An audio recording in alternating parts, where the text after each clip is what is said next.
Hey everyone, welcome back to the podcast with both of us. It feels like we haven't done this for a minute. It really feels like it's been so long.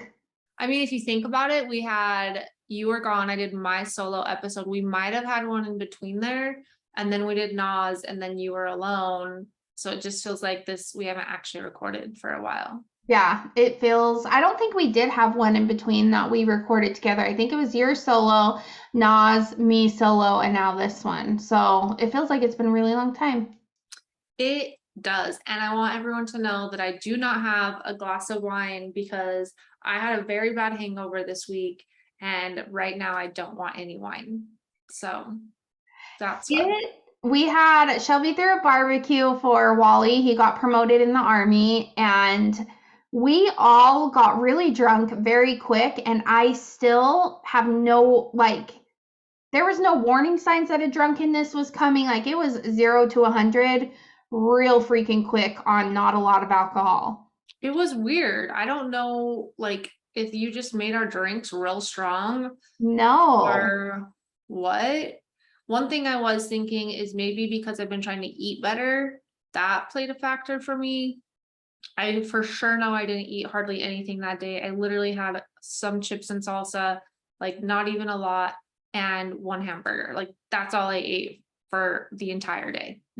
Yeah, I didn't eat a lot of food, but I just made normal tequila sodas, normal shot of alcohol in it, and it just all of a sudden was like, holy shit, I'm so drunk. So, Yeah, so I'm taking a little mini break. I don't know how long it will be, but yeah, it was rough. you never get hungover too, so you know That's it's like, what That's what I was saying. I was like, I don't get hangovers. I was at work, which I could barely get to work. And I was telling my coworker, and we were just like chatting. And I was like, I think my energy was like off. And she was just like sitting and talking to me. And finally, he's like, dude, I'm so fucking hungover. And she was like, I was what? Like, you don't get hangovers. And also, like, I was not expecting you to say that. And I was like, I know, because it doesn't happen. I was wrecked, man. I went to sleep at like 8 o'clock that night, the next night. I'm maybe you're turning into me, and if that's the case, I feel really bad for you because I get nasty hangovers now. I do think there is something to alcohol and the way it mixes with your brain when you're stressed out. And I Hmm. wonder if that's part of it, because I know I've like been a lot of like having a lot of stress.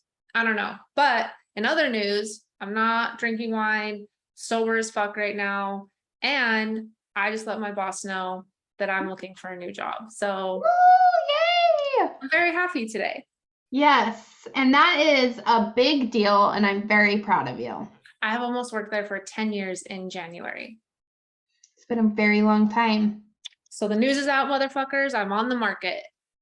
If you need to hire her, but she won't come to Logan because I could get her and her sister a job in less than 24 hours, but neither one of them will move to Logan. I told So, you if it was remote, I would do it. I would go there once a week. Also, I have a very hefty price tag, so everyone just remember that. I mean, it is with a bunch of orthopedic surgeons, so.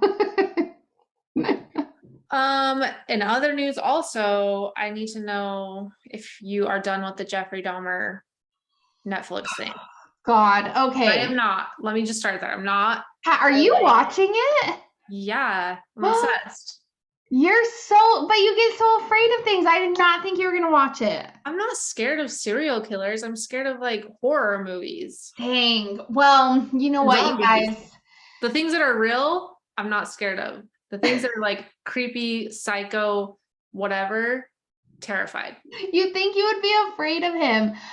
I am obsessed with Evan Peters. I have been ever since the first season of American Horror Story. This may be a little dramatic, but whatever. I truly think he's like one of the best actors of our generation. If you watch American Horror Story, you know exactly what I'm talking about. He is amazing, and he truly is absolutely killing it in the show. And I can hardly watch it. It's so disturbing and so scary to me that like this dude was fucking real and that like, oh, I don't know, it creeps me out. It creeps me out. People are saying it's scary, and maybe I haven't gotten far enough into it. It doesn't scare me. It's insanely fascinating to me the way that psychopaths and serial killers and every one of those fuckers operate. I'm like so intrigued by it. It's just like really cringy and disgusting. So it doesn't scare me, but it's disgusting. And so Wally and I started watching it without him. We kind of got synced up watching it together once he got back. And I think we're only on like episode 3. I'm a little bit further than him because I was watching it with my sister, but I was like in and out of watching it. So he's also like at the point where he's like, I need a break from it. Like I need like a couple minutes. It's fucking sick. And I'm like, fair. But yeah, I'm in shock by this documentary or docuseries, whatever they call them, and I love it so much.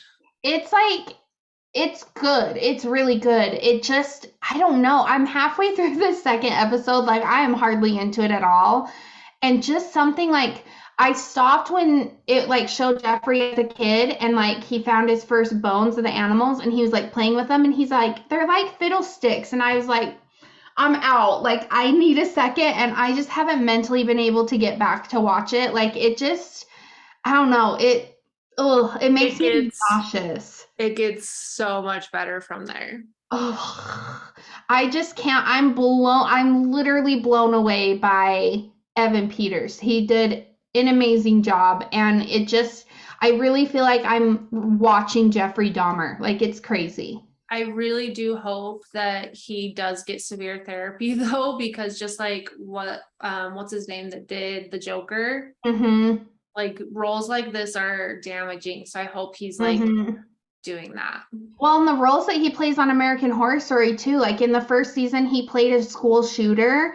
And I'm just like, how do you, like Tony and I were talking about it the other night, like after we watched it, the Jeffrey Dahmer, and I was like, how do you get your brain to that place to like play these people? Like it's just insane. Like acting is such an art and it's so crazy to me that like you can literally just bring your brain to this place to play this person and how do you like snap out of that? It's so great. It's crazy to me. I know. I am in shock by it. Yeah. You're also watching a different show on Netflix? I finished it. So I don't know what my deal is. I've always been fascinated with this. The Bling Ring, it happened. I think we had either just graduated high school or we were seniors in high school when it first happened. And if you don't know what it is, the gist of it is a bunch of teenage kids broke into celebrities' houses and robbed them and posted it all over MySpace and they got caught. And one of the girls was Alexis Nyers, and she had a reality show called Pretty Wild on E! I don't know. I've watched every documentary. I've watched every movie. There's like a Lifetime movie. There's a movie that Emma Watson's in about it. Like, I just am very fascinated by this whole thing. And the new like documentary came out. It's only 3 episodes, and it was just very good. And man, I don't know. Alexis Nyers is something. She really is. I don't really know much about her or the people involved. I do remember it happening. I came back from Blanding and my mom was watching it on my TV and I was like, what the fuck is this? And she was kind of like explaining it. So I like caught maybe like 10 minutes of it. And I was like, interesting. I kind of want to watch that, but I also like, it'll take me some time to get there. Yeah, no, I highly recommend it. I don't know. I'm just very fascinated with this whole thing happening. So some people are like, it's whatever. But for some reason, it just draws me in. And Alexis Nyers has never really talked about it since this documentary. So I was like all about hearing what she had to say. So interesting. I'm not very caught up right now in like pop culture chaos. Like I think it's been a lot of weird, annoying stuff. I know Kanye's freaking out on the Kardashians again, mostly Kris Jenner, which I think is actually really funny. I do also know that Hayden Panettiere, or however you say her name, like I didn't realize that she had a substance abuse problem, and like I just saw that the other day, and because she went on like the I The don't know, red table. yeah, whatever that fucking Mm-hmm. stupid thing is, which I actually don't like those guys, but I actually like when Either. they do the interviews. Mm-hmm. But she was on there talking about how she had an addiction problem or substance abuse problem and got her daughter taken away from her, and I did not know that. And Yeah, then I didn't know that either. it said that she hadn't seen her daughter since she was 3 and now she's 7, and I was just like, holy shit. And then she started talking about how like this Russian family that she married into, and I was like, wow, I bet there's some tea. Yeah, she came out, I want to say it was maybe last month to People magazine and talked about her substance problem. And I was like, she had a substance problem? Like, I had no idea. She's a lot like her character on Nashville. That's what I was just about to say. I was like, oh my God, was the stuff on Nashville actually about her real life? Because Mm-hmm. Nashville was a good ass show. Oh my God, one of the best shows ever. Yeah. Yeah, I don't know. I feel really bad for her. Like, it really makes me sad. And it almost sounds like I haven't watched the full interview, but like from the bits and pieces that I have seen just on TikTok, that her husband kind of like forced her to give her daughter away and then won't give her back. But yeah, and then I also saw someone had posted that she has like a really bad past with like her dad, like with abuse, and like him letting other people abuse her when she was little. And like, Mhm. I was like, wow, this lady's gone through a lot of stuff, and I just feel really bad for her. I know, me too, because I've always loved her. So yeah, I need to Ew. research that some more for sure. I think she's super, super pretty. Me too. Um, I had something I was just gonna say that you like made me think of, but now I can't remember. But also want to give a little moment for the people dealing with the hurricane. I feel really, hmm really bad about that. Hurricane Ian is going to town. So Yeah, it's so scary. hurricanes are also like insane to me when you like see what happens, and the fact that people in Florida just put all their furniture in the pool, like hmm that's just so weird to me and crazy to me that that's just like the protocol. And like it just seems wild to be in an environment like that when hmm a hurricane is like going on. And I feel really bad for people, but then I watch these stories where people are just like, oh, it's fine, we're just gonna stick it out in our house even though they're supposed to be evacuating, and I'm like, this is hmm weird. I know. I got sucked down like hurricane TikTok last night, and this one I think is so weird. And I didn't realize that this happened. And Tony was like, "Yeah, that happens. Water from like canals and bays gets sucked up." And I was I like, know. where does the water go? Like that's so weird." It's so weird how the earth works, especially in Uh-huh. nature. And like that one, I learned about that too, and I thought that was crazy. And then another part that I thought was crazy is like people, once it like hits, go to their house. I don't know where they've been in their evacuation, and then they just like I saw one where this guy's swimming in his house that's flooded. Like he's just swimming around in his living room that's completely flooded. Like he couldn't even stand up in it. And I was just like, where are these people while it was happening? And how'd you get back there while there's I all this water? know. It's so scary. Like, I don't know. I hate the thought of natural disasters. I think that they're very terrifying, very unpredictable, and I hate that. But like, I don't know. Like, I read one thing on MSN this morning that like a road to get to a little town, the road broke, and like people that didn't evacuate this town are like stuck there. And I'm like, what is like, I don't know. The whole thing is just so wild to me. And it's crazy that we can see things firsthand with like TikTok and Instagram, like all the social media that we have. Like, I just don't think I've ever realized how scary hurricanes actually are because you see firsthand accounts on social media. Well, those people that stayed on that island are fucking stupid. There's a Yeah. hurricane coming. You know that you're on an island. You should go. You should get out. Mm-hmm. Mm-hmm. Yeah, so it's very scary. So yes, we are thinking if we have listeners in Florida, I guess it's hitting one of the Carolinas now, isn't it? Where we're supposed to be in a month. I mean, it'll be gone by I then. know. I just hope another one doesn't come, but oh, yeah, we're thinking about you guys. So scary. I also would love to reach a point in life where like a disaster happens somewhere and I can take like a month off of work and just go help. Like I hmm would love to do that someday.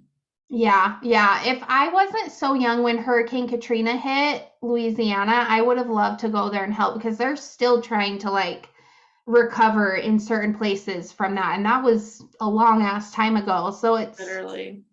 I it's know, really I sad. agree. It's crazy town. Do you have any other updates? Yes, I do. This past weekend, I wanted to just touch on it. We had a autumn equinox at the yoga studio, and that was so amazing. And the winter solstice is coming up, so I'm hoping to get an event planned for anybody who wants to come because it truly was like we've been doing these events through the yoga studio a lot, but for some reason, like we were talking about it, me and the owner and like the other teachers that helped, we were talking about it. We're like, something was just different about this one. Like, I feel like people are just really going through some heavy stuff, and it was just very, very special. So that was really cool. I finally had my yoga teacher graduation 2 years later because of COVID. We couldn't do it. So that was really cool, really special, and it just kind of reiterated what I talked about last week. I just feel like I'm in the right place doing the right thing, and that's very exciting and peaceful to me. I felt a lot of peace after that, and I am all set to go, ready to go for my first ketamine treatment on Wednesday. So next time we record, I'll be able to talk about it, and I'm very anxious, very excited, very nervous, but I think it will be good. That's congratulations on finally having your graduation. Thank you. I do always feel very jealous that I can't come to your like yoga events like that. It's like the other day I was actually just thinking like, damn, having kids is making my life so hard to be able to just go at the drop of a hat to stupid things like this that I wish I could do. So that makes me sad for myself. And then C, your ketamine thing, I'm very curious to hear about that and also very scared. I'm really excited to like tell you guys about it and tell you what happens. I'm very nervous. Tony will be there in like the room with me during my first session because I'm really like I was really feeling anxious about being in there alone because I don't know, like I don't know what's going to happen, and I just wanted somebody there that like I can trust and like that I know will like talk me down if things get bad, I guess. I don't know. I'm very anxious. I literally have no idea what to expect. So it's going to be very interesting. That is very interesting. The only updates I have in life are I'm back to tracking my food again. We can't say it enough that Eat It book by Jordan Saya is literally life-changing. If you have any desire to control your eating habits that are negative and get yourself back into a healthier routine with your body and mind, you've got to read this book because it talks about the mind. And so I've been tracking my food. I've been tracking my weight every day. It's insane to me that when you're mindful about what you're eating, sorry, I moved my ring. That looks weird. When you're mindful about your eating habits and you're trying to keep to your calorie goal, it's just crazy the things that you don't reach for. It's crazy that you don't eat the snacks. Like today I walked into like someone's office and I saw like a big box of Gushers and I was like, oh my God, give me some Gushers. And then I was like, whoa, let me scan the box really fast. I got to see what's in these things first. And like I scanned it, it was 80 calories, wasn't a bad, like a terrible like snack to have. And I was just like, wow, it's so crazy that like normally I would have probably eaten like 3 of those and not even thought about it. Mm-hmm. And I realized I eat a lot of cheese.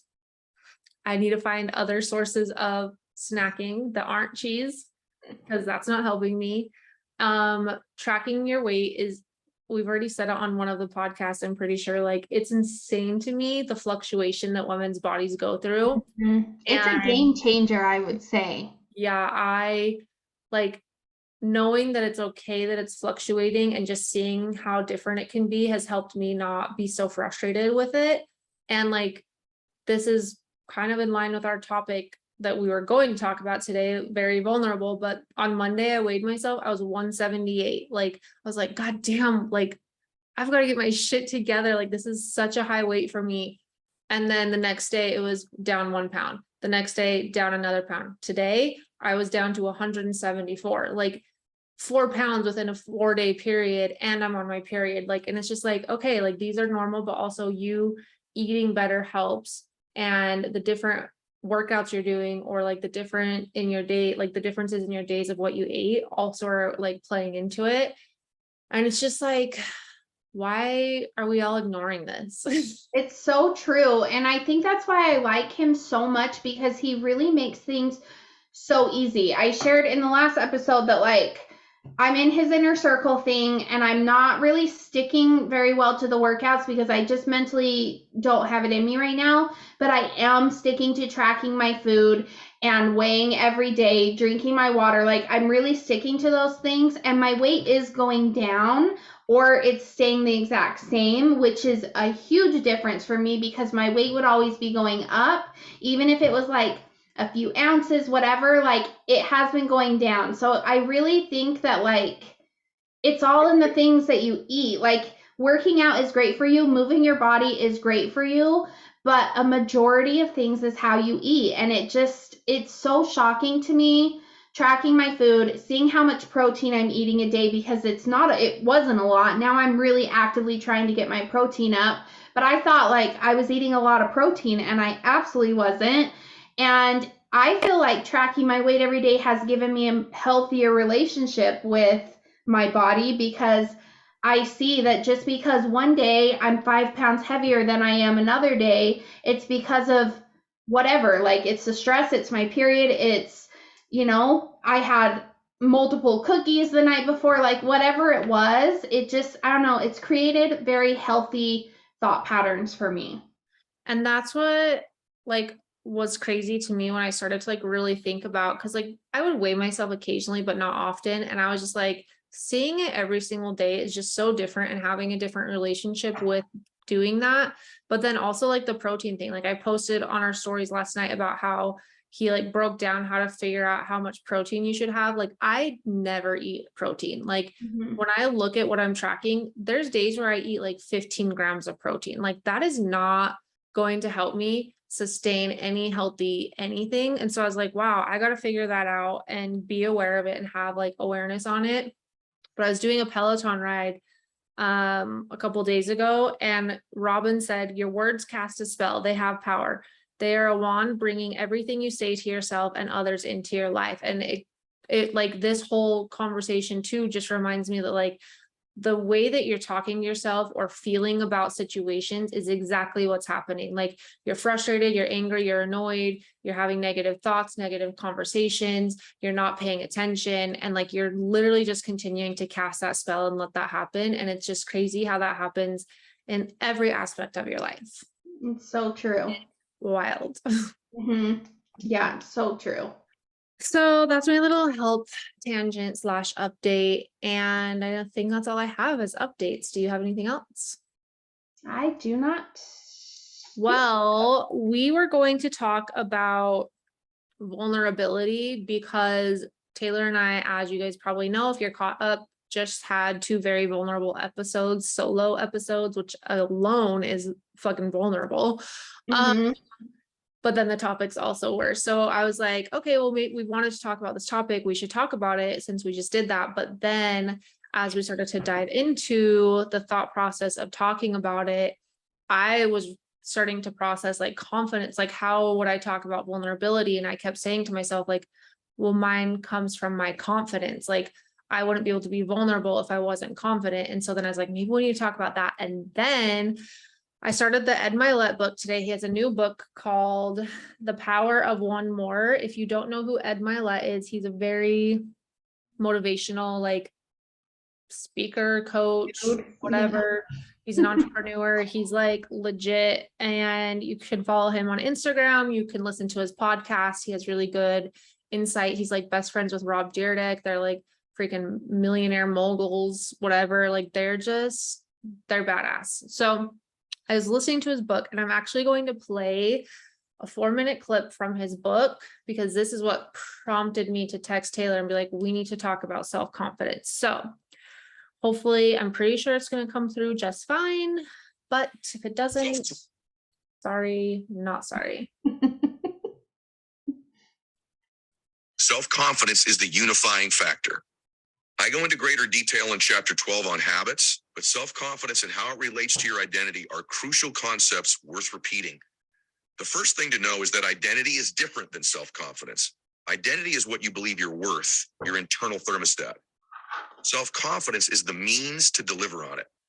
Self-confident people share one habit in common, and that is the ability to keep the promises they make to themselves. When you're in the habit of keeping promises you make with yourself, you're on the pathway to self-confidence. Self-confidence is also a form of self-trust. If you can't trust yourself, you need to do some hard thinking about your life. It also follows that if you're timid, you won't act. If you have doubts, you paralyze yourself with fear. Doubts are the products of external factors in your life. They are incubators for negative thoughts. When these negative thoughts grow, they take over all your thoughts, and your mind descends into unproductive and damaging places. That's why you must guard your thoughts. Pull out the mental weeds that threaten to take over the good parts of your psyche. You may not get them all, and that's okay. Self-confidence is not about doing away with fear or timidity. It's about moving forward anyway because of the agreements you made with yourself. The other critical thing is that self-confidence is generated from within. And because it's an internal emotion, you can stack the deck in your favor. Ralph Waldo Emerson put it this way: what lies behind you and what lies in front of you pales in comparison to what lies inside of you. Let that sink in. You are the only one who gets a say in how much self-confidence you want. When you break internal agreements, you're only fighting with yourself. If this sounds a bit crazy, that's because it is. Wouldn't you rather save your energy for other battles you're fighting? Like most things in life, when keeping a promise to yourself, the first step is always the hardest. I guarantee that once your train of thought pulls out of the station in your head, you'll find the momentum you need to act. You'll see the results as you develop a new identity. Those results will be the fuel that keeps the train moving down the tracks. The opposite of self-confidence is self-sabotage. It's like a computer virus that lurks inside many people that is only triggered when you try to move forward with an important part of your life. Self-sabotage triggers discouragement and doubt, the mortal enemies of self-confidence. Farnham Street Media founder Shane Parrish perfectly described how these things could damage you when he said, "Optimism might not make you successful, but pessimism will ensure you don't succeed." When you self-sabotage, you dial down your thermostat and deny yourself the bliss that was headed into your life. Maybe this is you. Perhaps it's somebody you know. Some people just have a knack for being given a gift and then finding a way to undermine the outcome. The worst part is that the same people seem to repeat this type of thing over and over. They're labeled a hot mess or somebody who hasn't gotten their life together yet. In reality, they've just dialed their thermostat to what they believe they're worthy of receiving. How often have you seen somebody you know meet the woman or man of their dreams, only to cheat on them, be gross and inappropriate, or downright rude? Do you know people who have made a pile of money, but then go on a self-destructive spree using drugs or alcohol, recklessly spending or gambling their wealth away? Most of us have also heard cautionary tales of pro athletes who don't train or eat well, or who overindulge in vices, and in some cases, it costs them their lives. They're all guilty of self-sabotage because their lack of discipline is a lack of self-confidence that does not match up and support their identity. Their internal thermostat doesn't match the initial success they've enjoyed. Eventually, that thermostat resets itself and the person crashes back down to where their thermostat says they should be. It's sad when this happens because it doesn't need to be this way. Here's an exercise I use to destroy self-sabotage, discouragement, and doubt. I pay attention when I have a self-sabotaging thought. I mentally record that thought. Then I visualize and see myself scratching it out. The first time I record the thought and strike it out, I'll see it. So I do this repeatedly as many times as it takes until I can no longer see the thought because it is so marked over and blacked out. When I get to the point where I can't see it, the thought has been stricken from my mind. My mind no longer lives with the thought, and that thought loses its limiting power on me. To successfully align with your one more identity, you must keep the right promises with yourself. You must eliminate negatives and create an environment where self-confidence becomes an asset instead of one more thing you fear. Now that you know more about how self-confidence and identity work together, it's time to look at the misconceptions that can skew proper thinking. that is the clip. I like it. I just felt very stressed just sitting here staring at you. Same. I was like, And I have a little tiny like fruit fly, little bug flying around. So if you see me like whacking my hands, it's because I'm trying to kill this little fucker. I don't know where it went, but anyways, that was great. That was really good. Yeah, I was like listening to that and I was like, wow, this, like, he says it so clearly and so calmly, like some of the basics. Because I honestly, like, I believe that self-confidence is a huge factor in people's success. And I never had heard someone talk about it with like breaking the promises to yourself, and that carries into your self-confidence. Like, I'd never thought about that part. And he has another chapter where he talks about it more, but this is just kind of like still the intro because I started it and I was like, wow. Like, and when he talks about the people that like that's their limiting belief of what they deserve and who they are, I was like, well, I know plenty of people that do that. And it's just, it was really crazy to me. Yeah, I honestly think like the basis of all of my recent life transformations and like my self-development journey, the things that always resonate with me the absolute most is keeping promises to yourself.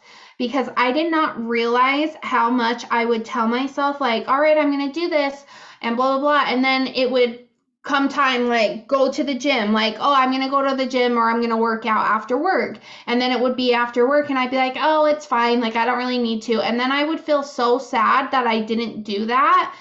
And it really is like keeping promises to yourself, I feel like is the basis for so many different things. And I think that people just don't realize that, like, it's not selfish to put yourself and your promises to yourself first.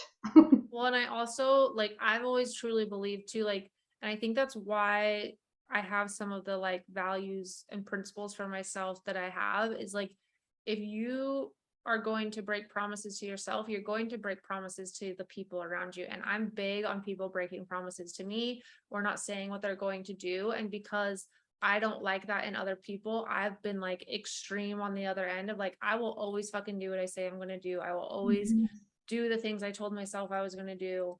And I think that's been really helpful for me to create that. Like, that's why I think it's been easier for me to have self-confidence, is because those types of values and principles and belief systems that I already had were building into that. And I just didn't realize it was building self-confidence.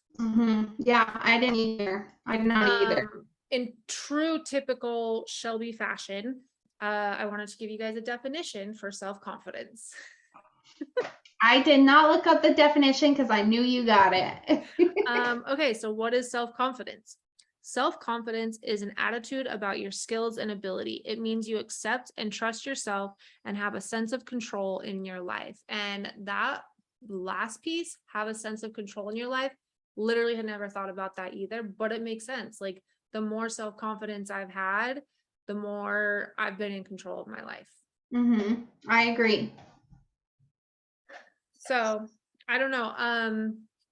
I think there's a lot with self-confidence. I think you have a bunch of like tips and tricks that go into that. I did actually just lead a team meeting with my team a couple weeks ago that was about confidence and self-confidence specifically, which is so weird that I just realized that as I'm talking. And one of the things I talked to them about is they need to have like a desire or goals or plans for who they want to be. So like, if you don't know who you want to be or how you want to be, like, you don't have the ability to build confidence because you have no idea what you want. And so I think trying to define what you want is a big starter piece for confidence. And I also gave them the advice that if you're trying to build your confidence, you're trying to figure out like what you want in your life, who you want to be, how you want to be, the biggest thing you can do is, like, I told them, I was like, you guys already are doing part of that. You already have a job. You have a job in a professional setting. So if you kind of thought, I want to work in an office, that's probably what brought you here. Now you know, okay, well, now I'm in the building. Now what? So now that you're asking yourself, now what? The next thing that you could do that would be the best thing for you is to sit back and watch. Observe the people around you. Figure out what they say, how they dress, how they act, how they treat people, how they treat you. all of the different mannerisms and the things that they're doing, and notice, do you like that person? Do you like what they're doing? Do you wish you could do that? Do you wish you had their confidence? Or do you hate that they talk to people that way? Do you hate the way that they dress? Do you hate the way they present themselves? And that's going to start helping you see different things that you want for yourself. And I think you have to define what you want for yourself and how you want to go about your life. And then at that point, I invited them, like, and once you get to that point and you see the things that you like, I would encourage you to be like, hey, I really like your outfit. Where do you get your clothes? First start. Like, that one's super simple. You don't even have to, it doesn't even have to be about anything. But now you can be like, okay, now I know how to start dressing for more confident things, or to be more confident with the way I'm dressing. And then I would encourage them, like, just talk to them and compliment them. I'm like, I really like the way you handled that with that client. I thought that was like very professional and respectful. Like, I wanted you to notice that. Like, you even speaking that is building and adding to your confidence pile and inviting that to continue. Like, you should surround yourself with those types of things, and then also start to be vocal about them, but they don't have to be scary vocal. And the more that you lose the feeling in your body because you just asked a weird question that makes you super uncomfortable, you've now increased your self-confidence. I love that. I also do think too, like, with self-confidence, you really have to define who, like, your values, your why, like who you want to be, what kind of life do you want. And it goes back to what I was saying, like, if you don't know those things, you've got to start there. Like, you can't just start jumping into different things. You could, but then you'd be all over the place. You wouldn't be building the confidence you actually want for your life. You would just be kind of fake. Yeah, and one of my tips is, sorry, I'm looking at my list trying to find it.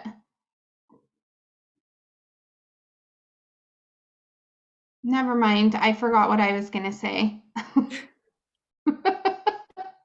I should have went and Never mind. found the PowerPoint that I made for my team meeting, because I had like 6 different factors for building your self-confidence. And like, had I had a different day today and actually thought about it, I'd probably been like, oh shit, I've got this whole thing. I will definitely make sure that I pull those out though for you guys and do like a post about self-confidence for you, so you can like look into each of them, because I really think you have to start defining what you want for your life and noticing the people around you, and then surrounding yourself with that type of stuff, and then having the courage slowly, like, use the resources you have. Like, I told them, I was like, if you don't have the confidence to ask it yourself yet, that's totally okay. You find people you're comfortable with and start talking to them about it, and just have open dialogue about different scenarios. And that also is going to start increasing your confidence to be able to talk to somebody else about it. Or you can come to me and be like, hey, I noticed this about this person. I'm very curious, and I noticed I like that based off of our conversation. Like, can you talk to me about it a little bit more, and like what you would think, because I feel comfortable talking to you. And I don't think that people appreciate enough the amount of like raising a voice and having an out loud conversation really does add to your pile of confidence. Yeah, I agree with that. I kind of took my confidence a separate way. So I like that we do this without even like talking about it. No, Yeah. So I think that that's great in like work and business and like professional type settings. With my notes, I took it as confidence with yourself. So I feel like, I don't know, I'm not a business type of a gal. So I don't know how like office settings are, but I feel like just to succeed in life in any way that you want to take things, you do need to have a certain level of confidence, and you do need to hold yourself up a certain way. And I feel like you can't really do that if you don't have the confidence and the self-love for yourself. So a lot of my tips have to do with kind of just how to find that confidence within yourself. And I think once you find that, then it can expand other ways. But some people, like Shelby and I, are obviously completely different people. And I would not be able to build my confidence in a business setting at all. But there definitely are people that would be able to do that. And I think that those tips are really great. I mean, I think you're underestimating yourself, and you're probably overgeneralizing what I said into a business setting. Like you work in a doctor's office and there's no difference in confidence there True. based off of True. confidence somewhere else. Like you still have to be having confidence anywhere that you're at. Yeah, I true. know that one of the things on my list of like 6 basics was valuing yourself. And I fully agree that you have to have value for yourself. Mm-hmm. But I think it applies in any scenario. Like if I was hanging out with a group of people and I was feeling intimidated or uncomfortable, and I was just at a social setting, I would be observing the people and being like, oh, that person looks friendly. They look like they're talkative. I wish I could do that. And then that's what triggers all of those things. Mm-hmm. But like you already do it in the yoga scene and in your like actual job scene. So like you are professional.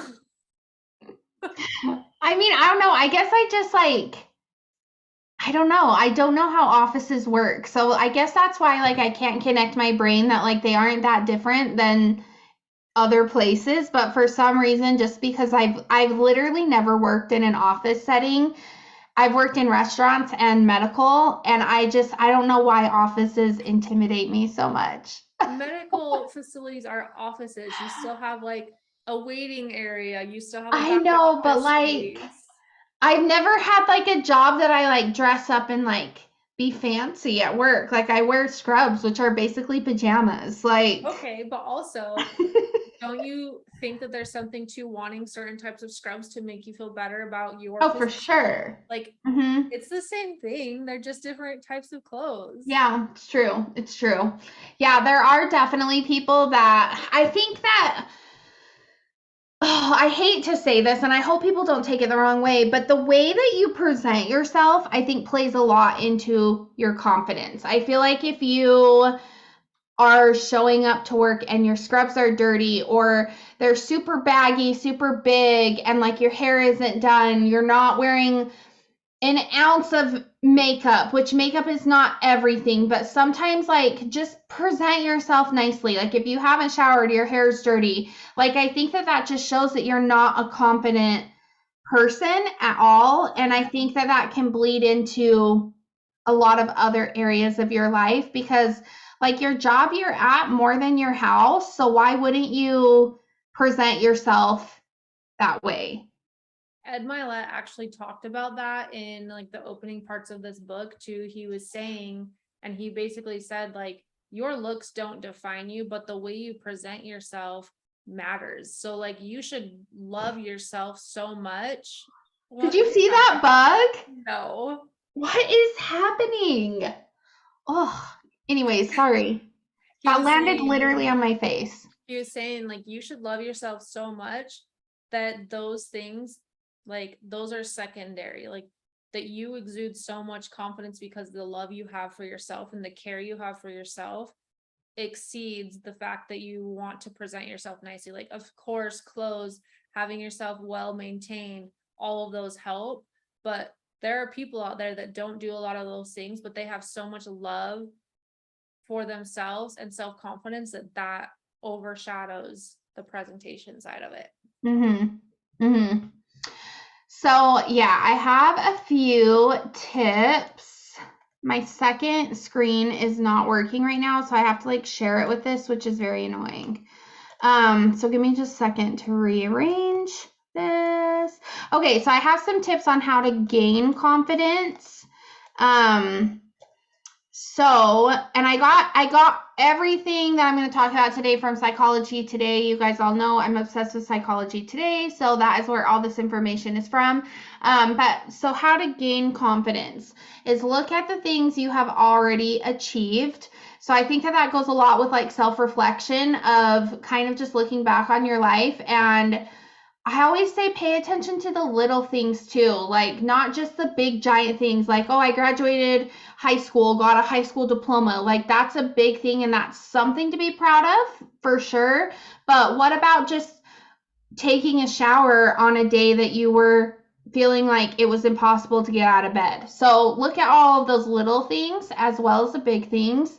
Talk yourself up. So be your own hype person, celebrate your achievements. We have episodes about those that you can go back and look up because we are Leos, obviously, and we love to congratulate and talk ourselves up. So sounds so awful. Confidence is what it is. Yeah. Get things done. A lot of confidence can be built with feeling accomplished. So checking things off your to-do list would be a big thing that would help with your confidence. Move your body and exercise. If you're not an exerciser, workouter, or just try it. Like there's a thing like the runner's high, which I'm not a runner, but I get like a high after like riding the Peloton, or anytime like I work out, you just feel better overall. And I think it's just because of the endorphins that your body releases. You just feel better, you look better, you feel healthier. Like it just, I don't know, working out's really good for you. We'll probably mention that every single episode. Positive self-talk. So what I really wanted to dive in with this, I don't know if you remember if it was a podcast or if she just talked about it on her Instagram, Rachel Hollis. She talked about like looking in the mirror and just focusing on one thing that like you love about yourself and focusing on that one thing if you can't find other things. So I think she used the example of her eyes or her eyelashes. Like it was something very small that she focused on every day. Do you remember that? Yeah, it was in a podcast, and I think it was like, I remember saying it somewhere. I don't know if I repeated it on the podcast or I said it to like one of our friends, and I was just like, this was huge. Like, you should do this. It blew my mind, honestly. Yeah, and I've done that multiple times that I just focus on one thing. I'll just look in the mirror, and it doesn't even have to be something that you see. It can be like, I don't know, your laugh or your personality. Like it can be anything that you like and appreciate about yourself, and you just focus on that, and that makes you see other things about yourself that you're thankful for. And it seems so simple, but it is hard. Like when you try it the first time I tried it, I was like, oh my God, I hate staring at myself in the mirror like this. Like this is so weird, but it actually is very, very helpful. So, Yeah. And then gratitude. So last Saturday, I taught a yoga class, and I made the theme about the heart chakra, and a lot of the heart chakra is love and gratitude. And I was just feeling like everybody, myself included, need a little bit of self-love. So I had never really structured a class like this before, but I actually really enjoyed it. I had everybody set like in the meditation, we like saw them in front of a mirror, and like they looked in the mirror, told themselves something that they loved about themselves, something that they were thankful for. And then halfway or like into the class, I had them change that thing that they were grateful for to something else. And then before the end of the class, change it again. So there was 3 different things that they were thankful for or loved about themselves. And it was so powerful. And I don't know, I had never really done that before. And I said, like, don't just focus on your looks, focus on everything, whether it's your mind, your body, your soul, even your breath, like whatever it is that you love just about yourself. So I don't know, it was very powerful. And there really is so much that gratitude can do. And I think just being thankful for things really does build your self-confidence. And the last one, which is hard for everybody, we also have an episode about this, know when to say no and stick to your boundaries, which I thought that was interesting that could build your confidence. But the more I thought about it, I was like, that actually makes a lot of sense. Yeah, I could see that for sure. Like, even the power to say no is hard. Like being in a position where you have to tell somebody no or putting a boundary in place, like that's a hard thing to do. And you have to have confidence to do that. If you don't have confidence, you're going to not have boundaries. Yeah, for sure. I think the thing that's wild to me with a lot of the stuff that we talk about is just how much each piece of them plays into each other every single day. Like, it doesn't matter what topic we're talking about, all of the different things that we talk about, pieces of that and others are a huge factor in building that or having that or doing that. And I truly believe that people underestimate the power of all of these different aspects and the self-development and the reasons behind all of these different words and what they mean, and just they just choose to ignore it every single day. And I posted something about like even just moving your body the other day and how many people just are ignoring that. Like Mm-hmm. you're actively signing yourself up to ignore your life every day because you're not even willing to believe or trust all of the science behind actual things that Mm-hmm. like moving your body to whatever capacity that looks like is going to change your life. And like they Mm-hmm. just are saying no, like fuck it, I'll wherever life takes me. And like Mm-hmm. it's so sad to me. Yeah, and when we say, or when other people say, like, exercise, move your body, we are in no way, shape, or form saying, like, go out there and run a marathon. Like, literally just go for a walk. Like, I have underestimated the power of a simple walk so much of my life until, like, I really started listening to Jordan Saya, and I was like, a walk is movement. A walk can be such a big de-stressor. Like, just move your body in any way. Don't just be a couch potato all day, every day. Like, that is so, this bug is causing me so much stress, and I'm so stressed that you can't see it. I hope it's even real. Like, what if it's a ghost bug? It's really stressing me out. Oh, anyways, what I'm saying is don't be a couch potato. Like, move your body in whatever way you enjoy moving your body. You don't have to do anything crazy. But I think 98% of everything around life revolves around having a healthy body, moving your body, making healthier choices, drinking water. Like, it's so important. And you're right, people do really underestimate it. And it's crazy to me. And I used to be one of those people. And that's so crazy to me. It's just crazy to me because the chemicals that are happening in your body and the processing that's going on in your body just by drinking water, just by walking, just by doing different things to change your mindset, work on different things, like people are truly ignoring it and making excuses. And that just goes into their self-confidence, like you don't have self-confidence or value yourself enough to even give a fuck. Like you're just choosing to ignore things. Like when people are like, oh, I don't read books, I don't listen to podcasts. What do? You just sit on social media. That's how you gain your knowledge. Like you aren't even expanding your mind literally ever. I don't even care if you're just reading fantasy books. Mm-hmm. Reading is so powerful. Educating yourself is so powerful. And you not doing that is just, it just tells me you don't value yourself and you don't have confidence or care for yourself. Mm-hmm. I agree. And it's just sad to me how we like have these topics every single time. And I can just think of a dozen people that I know of right now that are choosing to not work on themselves and not have the happiest life and to not have these types of conversations or even think about these types of conversations. It's like, what the fuck? Mm-hmm.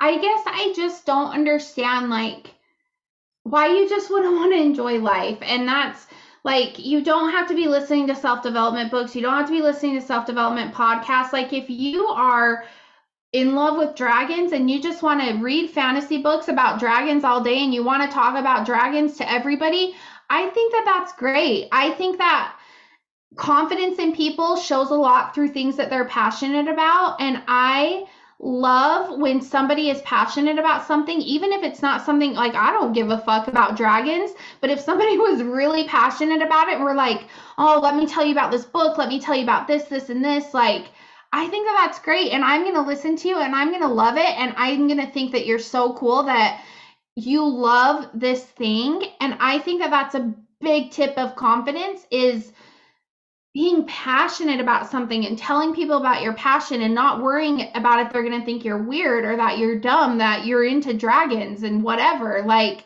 I'm into the fucking Bling Ring. You want to talk to me about it? I'm going to spit some facts on you because I think it's interesting. Do people think that's weird? Probably, and that's fine. But I'm passionate about it, and I don't know. I love seeing passion in people, and it makes me really excited when I can see passion in people. So you should just be expanding your mind in ways that you want to. There's no right or wrong way to do it. And that's what people are undervaluing, is that passion equals power. Passion gives you the power you need to accomplish so many different things in your life. Like if you're passionate, again, we'll use dragons for example. if you're passionate about dragons, you're going to be constantly trying to find ways to get yourself to a dragon convention, to have conversations with people about dragons. Like, your passion is going to catapult you into different scenarios for your life. And the more you lack passion, the more you're just missing out. Like, I know for a fucking fact that people that are ignoring all of these things, they're not happy. They are the gray fucking troll that lost all of its color because they haven't figured out anything with their lives. Like, that's just the facts. And like, I know you're not happy. It's true. It's true. And I was just giggling thinking about what a dragon convention would be like, because you know what? Maybe I would want to join, because that sounds kind of cool. You could go to a brony convention instead. Been there, done that. Do you have anything else about self-confidence? I do want to touch on this because there is a line that you have to draw of being confident but not arrogant, because there are people that we all know, you especially probably working with lawyers, that they can get so confident. And me with doctors, with surgeons, like, hello, surgeons are very arrogant. So just some tips to be confident but not cross that line and to be arrogant. So be sincere with people and with all the things that you do. Know your strengths and help people if they want to learn about things that you're strong in or whatever it may be. An example I'll use with that real quick. When you work in the medical field, there are complete asshole doctors and there are very nice doctors. I'm a bitch that has a lot of questions about things that just randomly come up. And I have worked with doctors that get offended if I ask them questions. And the doctor I work for now, I work in orthopedics, so I work with bones. And I look at x-rays, like, I have a lot of random questions, and he never makes me feel less than. And I think that that's a big tip for confidence. Is I know that he's a very, very good surgeon. He's been doing it for a really long time, but he makes me feel equal to him. And if I have a question, he'll be like, let me show you this on the x-ray. Let's explain this so that you understand. Like, he doesn't get any benefit. I'm not going to be an orthopedic surgeon, but he has a high strength in that, and he shares that with people. So I think that that's a really big thing. Be humble. Talk less, listen more, be vulnerable with people, and in some cases, acknowledge your areas of weakness. I definitely love that you hit on what's an ego problem and what's a confidence thing, because people can be self-confidence through, like, hello, I call myself a baby narcissist, but I don't have an ego that's to that level. Like, I do have an ego, but it's a humble ego, and I'm open, and I'm like constantly working on myself, and I have like a lot of self-awareness. And if you don't have self-awareness, then you have an ego problem. So again, back to like all the things that we talk about, they all play into each other. All of these are personality traits and conversations you should be having. I agree. Is that it? Yep, that's all I got. All right. Well, sorry for my TED Talk today. I got very passionate about the topic. Hashtag asking for a friend. Do people wear underwear with leggings? What kind of leggings are we talking about? Like workout leggings or just like casual leggings? I don't know, but I'm going to assume workout leggings. And you know what? I'm going to tell this story. It's embarrassing. It's whatever. When you are teaching yoga, sometimes underwear just gets in the way and you can't fix it. And I wear thongs. I hate full bum underwears. I will not wear full bum underwears. So I have thongs, and some thongs are more comfortable than others, right? And sometimes when I'm teaching, I'll just get like a little front wedgie, or sometimes my thong will be like riding up too high. And on Monday night, I was teaching a hot class, and like before I was leaving my house, I was just like, I don't want to fucking deal with underwear. Like, these underwear I'm wearing are so uncomfortable. I just don't want to deal with it. So I took them off, put my leggings on, and went and taught an hour-long hot class with no underwear, and it was fantastic. And that's gross, but for real, it was great. There are definitely people that don't wear underwear with like working out, especially, or other scenarios. I think it truly depends on how your clothing sits. So if you're wearing leggings in any capacity and you try them on and you don't have underwear on, I always think you should test these things out, people. Make sure your lips aren't showing. Make sure that those don't highlight what you have going on down there, because underwear will smooth that out so that you don't run into that problem as easily. So like do some lunges, move around, see if it sucks up and shows your lips. But especially especially if you're going to wear them casually, like for like work and you, or like whatever your like social event, and they're like the thinner type of leggings. Yeah, make sure that they're not going to be see-through, and make sure that you have a shirt that's long enough to cover your fucking vagina. Or that you're not like ovulating or something weird that you Oh can see my. through your leggings. I hadn't even thought of that. There have been a couple of times where I haven't worn underwear with like my bike shorts or something while I've like worked out. It's not my preference. It doesn't feel very comfortable to me, but there are times where like I start to get rashes or something from my underwear and my leggings from a workout, or like when I've been riding the bike and just weird things like that. And the rash is bothering me enough that I don't want the extra friction. But those are few and far between. I'm not judging people. I just want you to be aware of your like situation. And also I've known some people that like sweat heavily when they work out in their vagina area, and then they just look like they pissed themselves. So like if you have that, I would suggest you wear underwear so that you have extra soakage. Yeah, and I will say you see a lot of things when you're in front of a class teaching them yoga. So if you have somebody at home that you trust and you're not an underwear wearer, do just a few yoga poses and see what things are looking like, because I've seen a lot of buttholes, I've seen a lot of vaginas, I've seen a lot of balls. Yeah, just make sure that like when you're Did you moving say around, buttholes? yeah, yeah, there's a lot of yoga pants that are see-through when you're doing things like happy baby, when you lift your leg, when you're on your back and you're like lifting your legs up by your ears. There's a lot of pants that are see-through. And so just make sure that, I mean, you're not going to be getting on the ground lifting your legs up at the grocery store, but just the way that you move with certain things, there's a lot of pants that are see-through that I didn't expect to be see-through until I'm standing in front of you, making sure you're doing a pose right, and there's a butthole. I have another asking for a friend that has now hit me.